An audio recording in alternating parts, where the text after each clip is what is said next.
Welcome to this week's episode of Straight Talk with Yuripzy Morgan. It has been a very interesting week, a very global week, with the announcement of a new pope. Many people thought this extraordinary moment would never happen. An American, now the leader of the world's 1.4 billion Catholics for the first time. La pace sia con tutti voi. So, confession, I am actually not a Catholic. But even I thought this was pretty fascinating for a number of reasons. But apparently, it was not expected that there would be an American pope. I want to talk about that in just a second. But here's what I noticed right off the bat.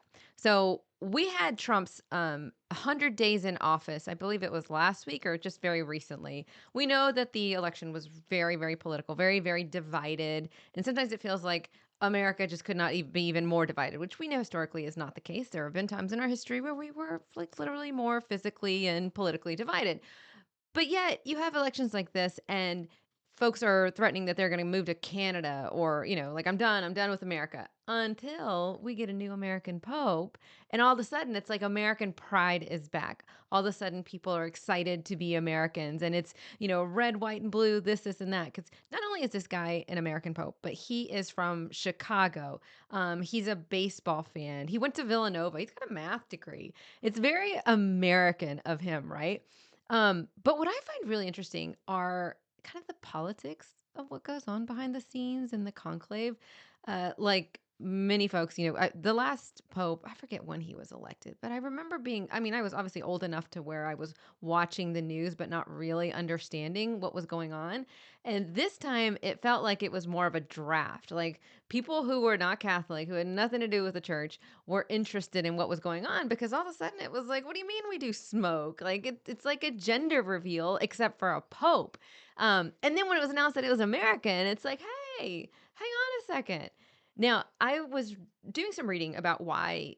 I was honestly surprised that there hasn't been an American pope, I guess ever, and that just feels very odd to me. I don't know, maybe that's my Americanism coming out, and the fact that what do you mean we're not we're not always picked.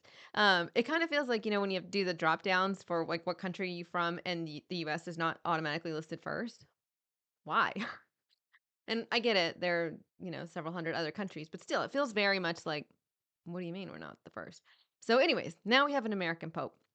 What I was fascinated by, though, were the reactions globally as to what this means and the concerns. So apparently, like I said, it's very draft style, where you've got these different cardinals, and everybody was talking about who the front runners were, and who the top picks were going to be. And apparently, this guy was like nowhere near the top. There was one article, I think, by Axios, who did talk about this specific provost, who then now is the Pope. And please forgive me if I get the terms wrong. Like I said, I'm not Catholic, but I'm trying here. Um, and so there was this one article in Axios explaining why it was very unlikely that we were going to have an American Pope. And one of the reasons was because of the U.S. global influence. And that it was likely seen that the Catholic Church would not want to have that global that U.S. influence on the church, and also I think a little bit of like you guys have everything anyways, so why do you need a pope? Kind of like if the homecoming queen gets elected prom queen too. Don't you have enough already? However, apparently this guy's background, they go in and they vote and the white smoke comes up and if they haven't picked somebody. So it was a whole interesting process that I think a lot of non-Catholics and just a lot of people in general, and maybe with the advent of social media becoming so big, suddenly we were kind of drawn into it because it was very draft style and it was very interesting. But I find the argument that there were concerns about giving the US, a global superpower, even more power very, very interesting. And I find it interesting because it's kind of like the opposite has happened. It sounds like maybe now that was not the top concern, but rather some hope. And again, this is all just speculation, right? We're just speculating. I was not at the conclave. I don't know what went on behind closed doors. But there seems to be now some idea that maybe the opposite could be true, that rather than the US politics influencing the church, that the reality that this is an American pope who speaks English, right? Like when they're out there speaking Latin, we can most of us can kind of ignore it because like I don't know what you're saying. So you could be telling me you hate me or you tell me you love me. I have no idea what you're saying. But generally speaking, they were like over there. They were in Europe or they were in Central or South America, and they were speaking in Latin. And so generally speaking, I think American politics could somewhat ignore what was going on or what they were saying, the criticisms, right? But the idea now is that since this is a US Pope from Chicago speaking English, that rather than US politics influence the church, that there may be some church influence into US politics. So, Vice President JD Vance is a practicing Catholic. And there have been apparently a couple of times. So, this Pope has maintained I'd say, very mild social media presence, allegedly, right? Because I guess there hasn't really been any confirmation that that was his Twitter or his social media, but I think he's had it for more than a decade. So that would be very weird if it wasn't his social media. And apparently, he has made some subtle criticisms of the Trump administration's stance on mass deportations. Now, that should not be new to anybody. I mean, again, I'm not a Catholic, but you know what the Catholic Church teaches, right? And particularly when it comes to immigration and embracing the lost and the poor. I know in my practice as an attorney, I have found some of the biggest advocates for the immigrant community are Catholic charities, Catholic churches, right? They are some of the biggest advocates for helping with food and resources, driver's license, things like that. So while they're not necessarily politically active, they tend to kind of take on regardless of politics, this is our stance and we will help in X, Y, and Z way. So JD Vance, being a Catholic, I guess he posted something not too long ago about um, a specific Catholic canon and a priority. I don't know, but it had to do with immigration. And this pope, prior to him being named pope, disagreed with JD Vance's position. And so I wonder now, because, like I said, in the past, I say we, I mean, American politics have been able to ignore criticisms from the Catholic Church because we didn't know what they were saying. In large part, they were over there uh, like Donald Trump doesn't speak Latin, I don't think he was very interested in what they were saying. This guy's in Chicago. I mean, not physically in Chicago, but he's from Chicago. Okay, he's like got family. I think he's a White Sox fan. God bless him. I'm a Rangers fan, but I won't hold that against you. But he is going to be, I think, more difficult for American politics to ignore. Now, of course, we have separation of church and state, so that's not to say that the Pope will have an outsized influence, or even that the Pope should have an influence. But I think if he chooses to make any criticisms of Trump's deportation policies or any president's policies, because remember, this is an appointment for life, and the guy is 69. So I you know, that's not he could be around for a long time. All right, he will be around longer than any 4-year term, presidential term, unless something happens. But he's going to be around a while. So how he chooses to play his influence and whether or not he chooses to make his opinions known, especially when they conflict with what the president is doing. And I'll just touch on this very briefly. In this past week, there have been a lot more visible confrontations with ICE and detainees. And I believe even I want to say the mayor of Newark, the mayor of Newark was arrested at a detention center. They were protesting at a detention center, and you're going to start to see a lot more of these clashes. And because we use social media so much in our lives, you can go on YouTube and Instagram, on TikTok especially, and see these images of people being taken, detained. There was a woman recently who had an infant in her arms. And you're going to start to see more and more of this as the Trump administration continues to ramp up and continues to aggressively encourage deportation, right? And now they're doing this. voluntary deportation, where I believe they're offering $1,000 for voluntary deportation, which from a financial perspective makes a lot more sense. And I do think that there are going to be a significant amount of people who take that and say, all right. But so much of what we're seeing, and when you get these ICE agents, a lot of them, and I understand, right? I get why they do some of the tactics that they do when they come in and they've got their protection, and they come in with a big force. A lot of it has to do with their own safety and their own protection, because let's be honest, people don't like seeing that. And so there's the tendency for violence to happen, violence against them. So I get it. I get it. But it's a really bad look. And people really, I think, are starting to get a little bit more outspoken about the nature of how these deportations are happening. And so as that ramps up, and because it conflicts, I think, so much with how the Catholic Church tends to treat the plight of immigrants, oh, I think you're going to see the potential for maybe more criticism. Um, there could be the potential for more criticism from this pope, but like I said, I guess we'll wait to see. And I'd be very curious, especially from JD Vance, who is a practicing Catholic, how much of that influences his policy decisions going forward. Thanks for listening to Straight Talk with Yuripzy Morgan. Please subscribe to my YouTube channel and add this podcast on Spotify. If you're enjoying the show, consider subscribing to my Patreon to help keep the lights on around here. Just $5 goes a long way. Go to patreon.com/whymorganshow today, and don't forget to tell a friend. Now, on to the next global issue that went on this week. There was the announcement by the White House of a new trade deal with the UK. Listen to this.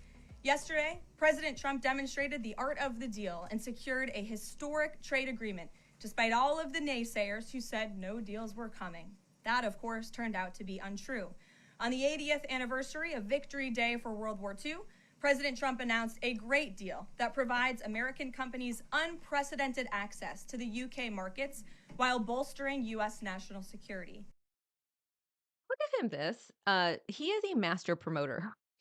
The date on which this fell, I'll give it to you. That is a stroke of genius. It gives it a very like, see, this is a great thing. Remember when we ended this war and now we're doing this and it's all on the anniversary of, and it feels very like, yeah, I think I'm supposed to like this, right?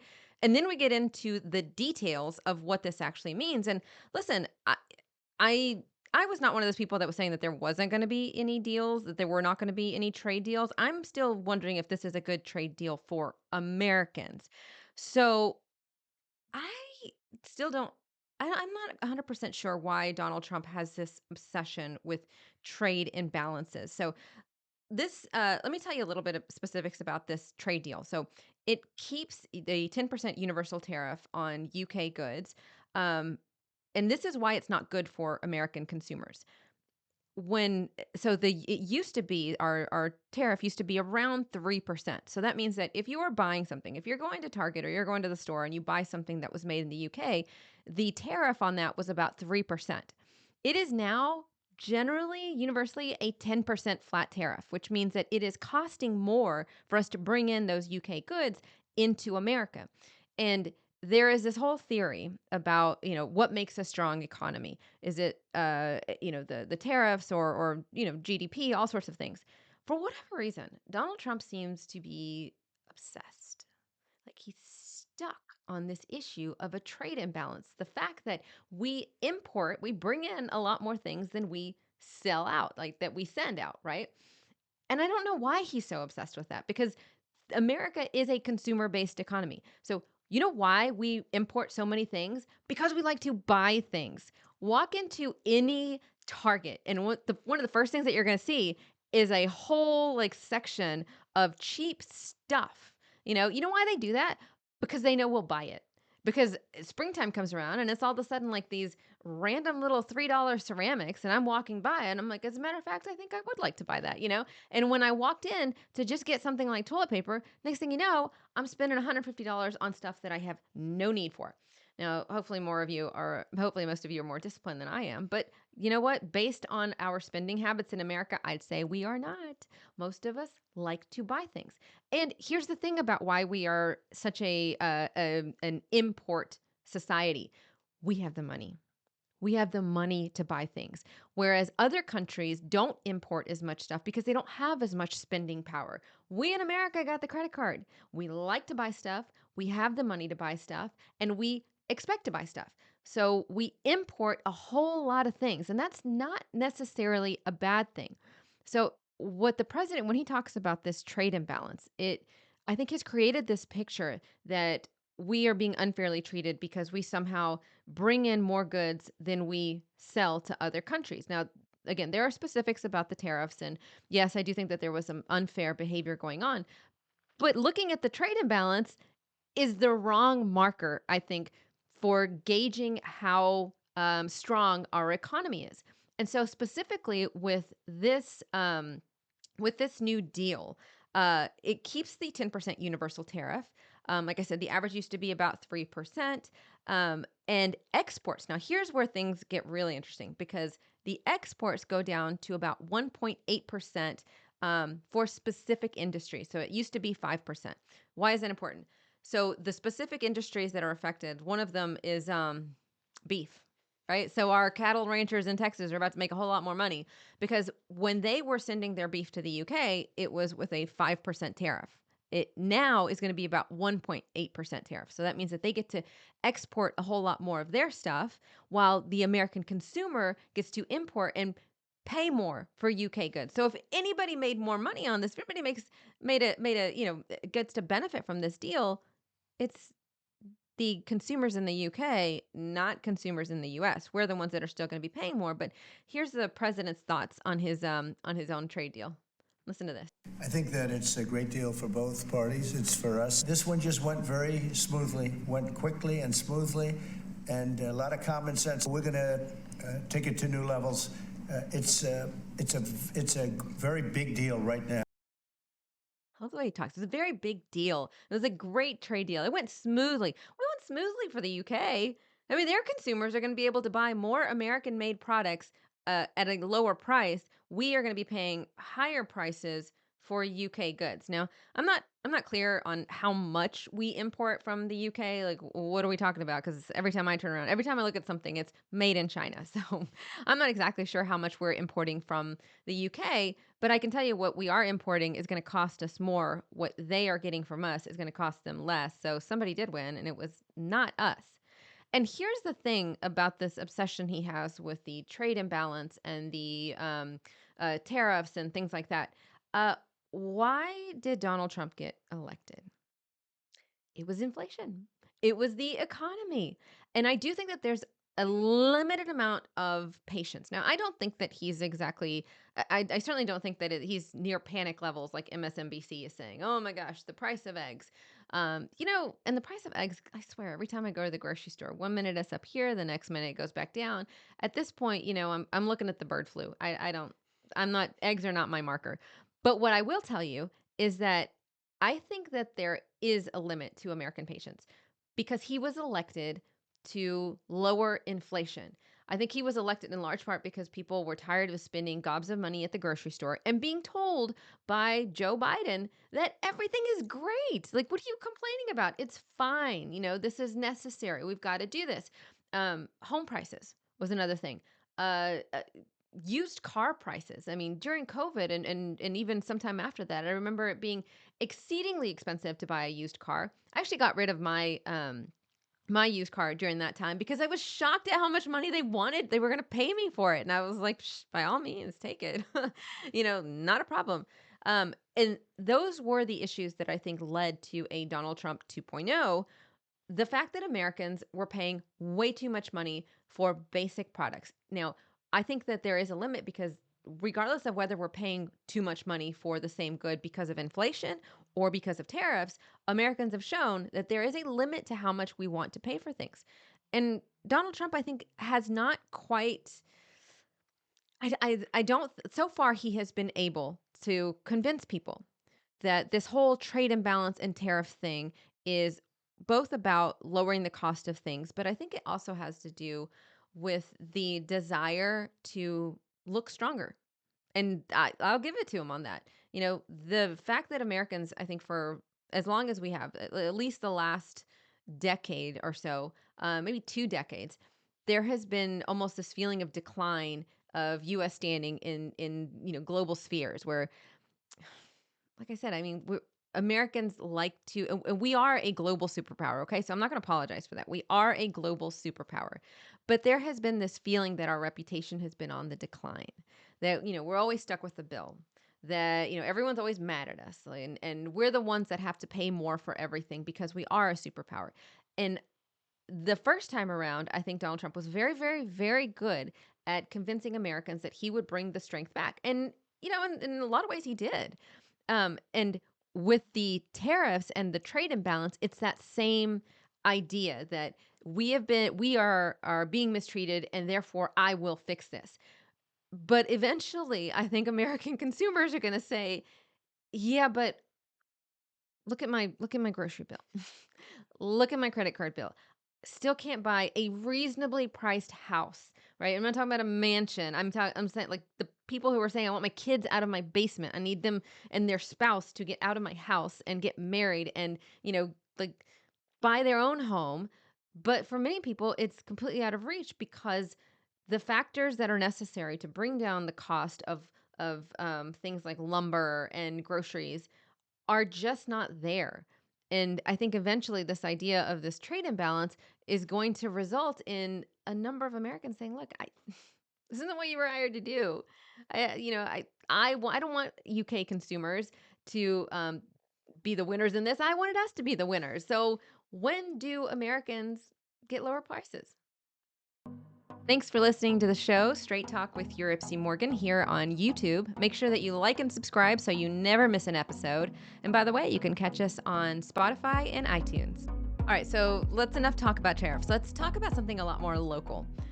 This next policy proposal comes from the governor of New York, Kathy Hochul, which I don't typically agree with, but this new idea I think is actually really fascinating. Listen to this. On that list is a proposal to ban cell phones in all public schools. The distraction-free policy would take effect next school year and would make New York the largest state in the country with a bell-to-bell ban.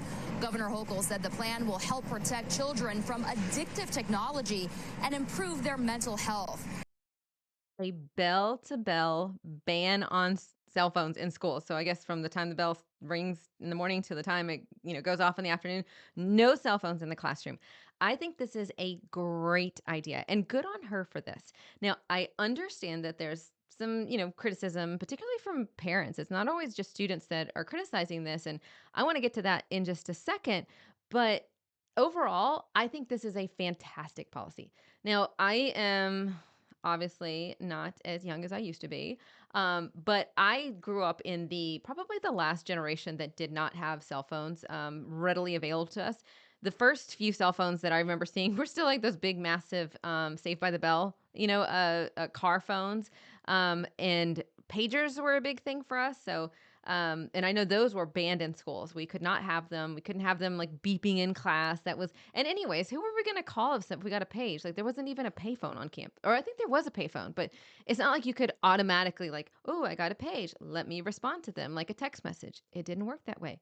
But since cell phones have become so prevalent, we have seen like this addictive nature of everything from sharing stuff on social media. And I do this too. I share something on social media and I want to see how many likes it got, how many comments it got.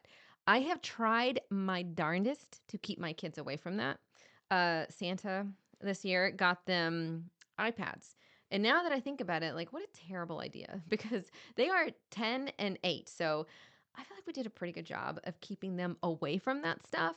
And my 10-year-old has been very persistent. When can I have a cell phone? When can I have a cell phone? And I'm like, well, when you're like 15, so you got some time. And she'll still, she'll bring it up to her friends. Oh, my mom said when I'm 15, I can have a cell phone. And I'm like, it's 5 years away. You got some time. But with these iPads, I noticed, they have chat features. So when I was trying to get away from texting, guess what? They're still able to text their friends. So they play Roblox. And what's the other one? Minecraft. There are chat features on there. There's ways that they can splice these videos almost like TikTok Lite, for kids, and they can get likes and stuff on that. And I have had such a hard time. I swear every time I say no to something, it's like, you cut off the head and three more, spring up, and next thing you know, I'm like trying to I am now having to try to play Minecraft just to figure out what's going on in this world. So, the obsessive nature with cell phones and social media, I think, is a massive distraction for children. So, good on Governor Hochul. But as I said, it's not just kids that I think are going to push back on this. In large part, I think you're going to hear from a lot of parents. I want you to listen to this clip. It comes from Laura Melkler, who is the national education writer for the Washington Post. Listen to this. I think parents have become very accustomed to being able to reach their kids 24/7.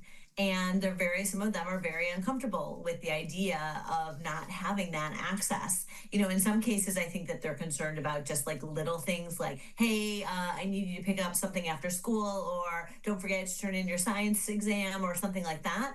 But in other cases, you actually hear quite a bit parents who are worried about, what if there's an emergency situation? What if, God forbid, there's a school shooting? How will I be able to reach my kid? The Gosh, this is me too. I want to say it's not, but it is. Now, I understand that a lot of parents are going to push back on this, and where there have been these proposals in other states, parents have pushed back because of safety.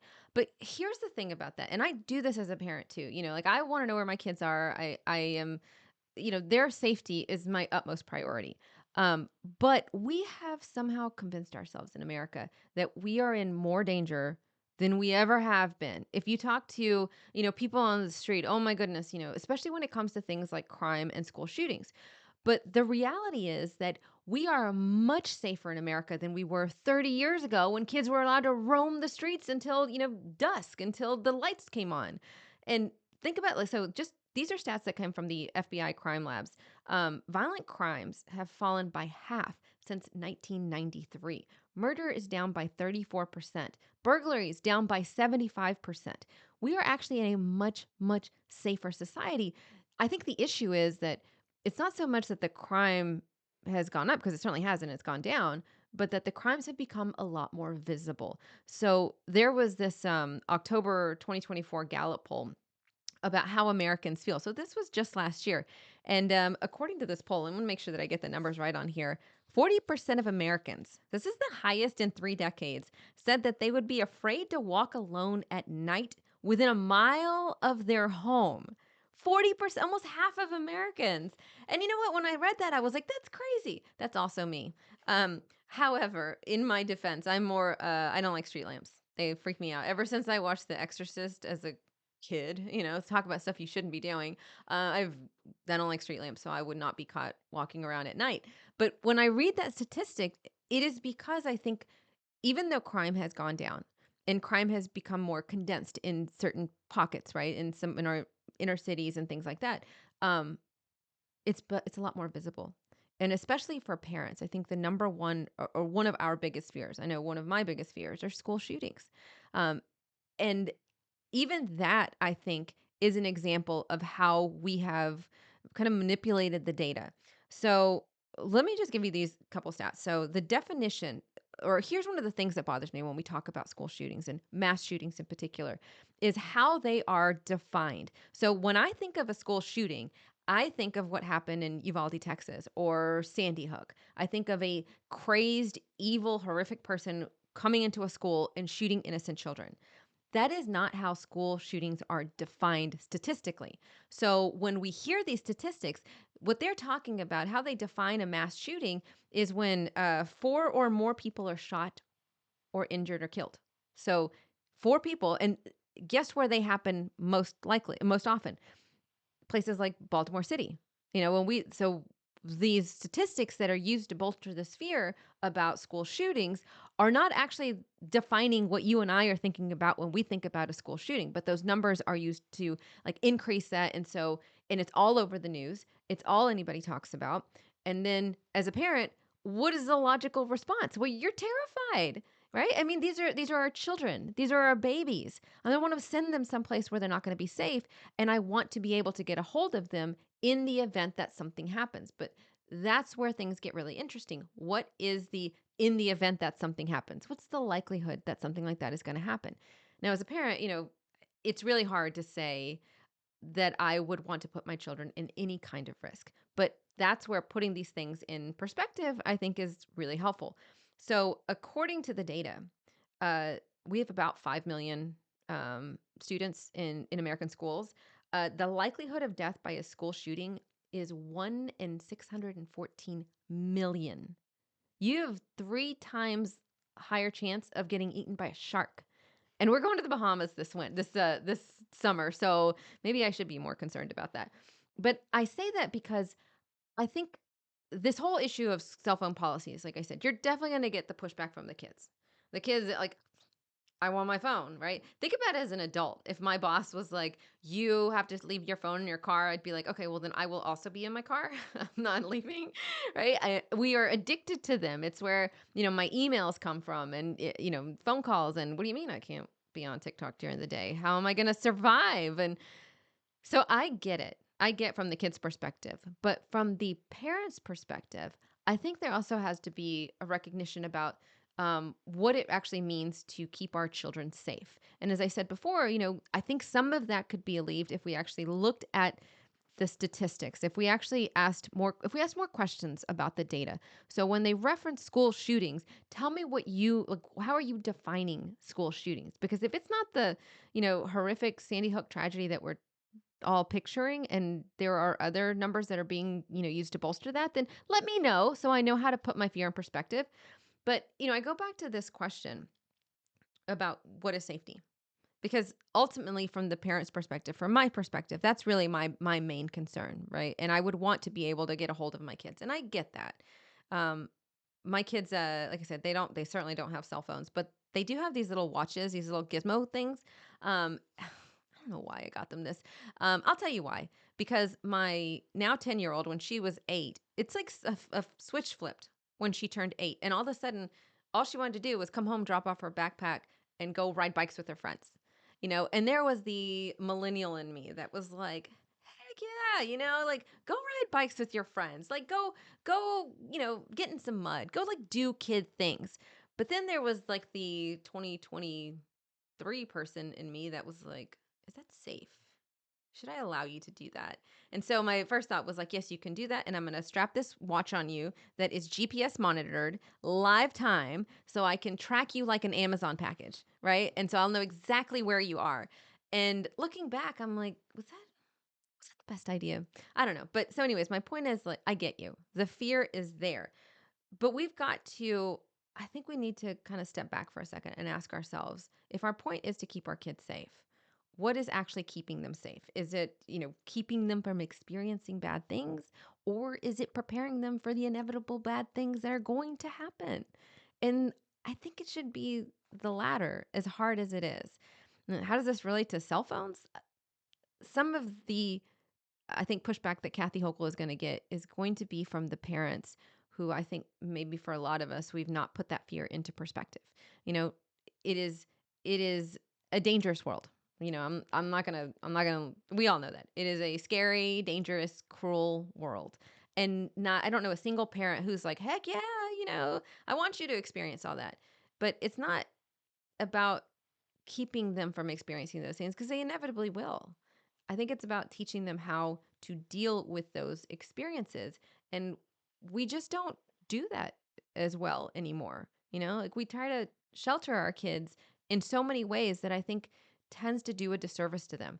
So if the reason that the kids have the cell phone in the classroom is not for their safety, but for our peace of mind, are we doing more harm than good? Because what do they have to deal with when they have a phone strapped to their hip? Well, the distractions, the bullying, the inevitable downsides of having a cell phone, the grades, if you're constantly distracted, that I think can be a big problem. I mean, think about what it was like back when I was in school. I mean, we didn't have those distractions. Yes, we did have, probably more bullying and maybe it was more severe. I don't know.